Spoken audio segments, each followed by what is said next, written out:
saya akan menjelaskan materi dari nutraceutikal. Nutraceutikal itu adalah jenis makanan yang memiliki manfaat untuk kesehatan secara medis, termasuk pencegahan dan pengobatan penyakit.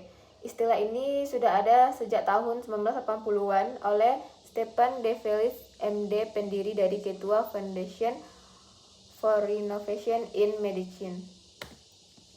Nutraceutikal di era post-genomik itu membuktikan bahwa buah-buahan dan sayuran itu dapat melindungi tubuh dari penyakit kanker dan kardiovaskular karena dia mengandung antioksidan, B-karoten, dan asam askorbat.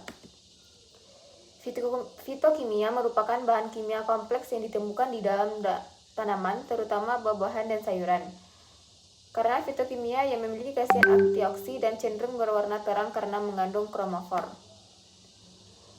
Fitokimia pertama adalah karotenoid, yaitu membuat jagung menjadi kuning, wortel menjadi jingga kemerahan, dan tomat berwarna. Karena karoten ini melindungi dari kanker hati dan kanker paru-paru.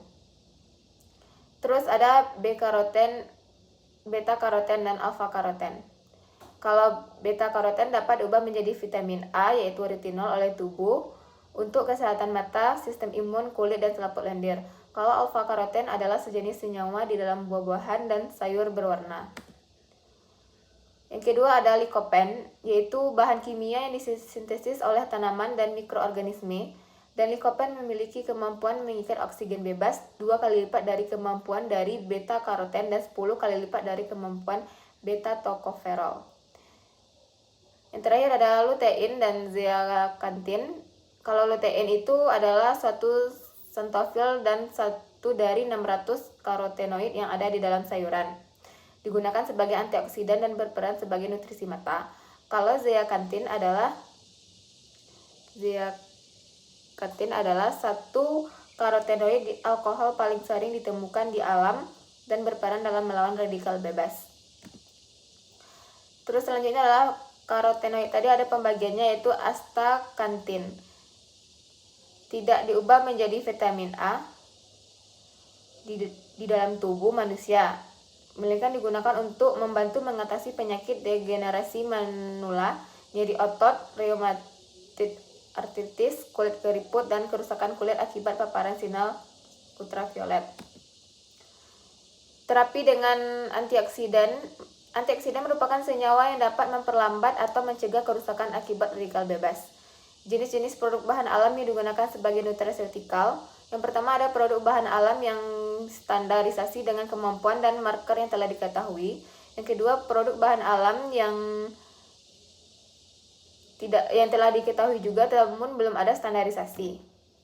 Kerusakan bahan pangan. Faktor-faktor yang mempengaruhi kerusakan bahan pangan atau makanan adalah jenis bahan makanan itu sendiri, kondisi lingkungan.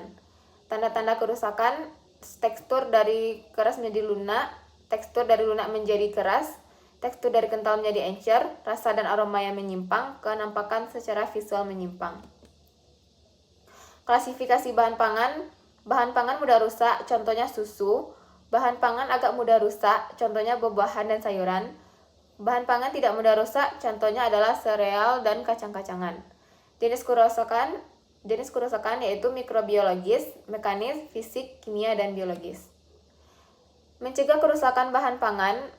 Yang pertama dengan pengawetan suhu tinggi. Pengawetan suhu tinggi melibatkan proses pemanasan bahan pangan untuk membunuh mikroorganisme yang dapat menyebabkan kerusakan. Yang kedua dengan pengawetan kimia. Pengawetan kimia melibatkan penggunaan bahan kimia untuk menghambat pertumbuhan mikroorganisme atau reaksi kimia yang dapat menyebabkan kerusakan bahan pangan. Yang ketiga dengan pengeringan. Pengeringan itu ada 3, bisa menggunakan pengeringan matahari, yaitu bahan pangan tadi dijemur di bawah sinar matahari langsung. Yang kedua pengeringan dengan mekanis, yaitu menggunakan mesin pengering untuk mengurangi kadar airnya. Yang ketiga dengan dehidrasi, yaitu proses pengeringan yang lebih intensif untuk menghasilkan produk yang kering seperti buah kering dan sayuran kering. Itu saja materi tentang nutraceutikal.